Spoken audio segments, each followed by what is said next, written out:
Could Europe be planning its own super army, a force that operates independently from NATO and the US? The idea of a united European army has been discussed for years, but is it finally happening? And what does it mean for the future of global power? The idea of a European army isn't new. After World War II, European nations wanted to prevent future wars. The European defense community was proposed in the 1950s but failed. Instead, Europe relied on NATO, led by the US, for protection. Recently, European leaders like Emmanuel Macron and Angela Merkel have pushed for a unified EU army. But why? 1. Dependence on the US. Europe relies too much on America and NATO for defense. 2. Russia's threat. The war in Ukraine showed Europe it needs stronger military forces. 3. Brexit and EU unity. With the UK out of the EU, some leaders want a more independent Europe. 4. US political instability. If America reduces its NATO support, Europe wants its own backup plan. Is the EU army already forming? Here's what's happening right now.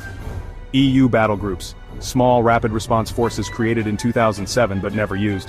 PESCO, Permanent Structured Cooperation, a 2017 agreement for joint EU military projects. European Defense Fund, a funding program for weapons, tech and defense research. French-German military cooperation.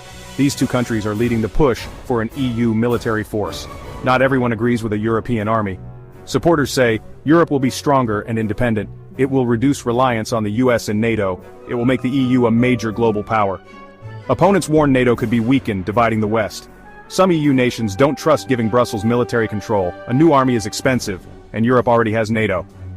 Could this mean the end of NATO? Not yet.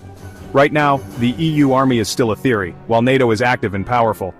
But if tensions between the US and Europe grow, a European military alliance could challenge NATO's dominance. Will we see a European army in the next decade? If Europe moves forward with a united military, it could change global politics forever. What do you think? Is a European army a good idea or a threat to stability?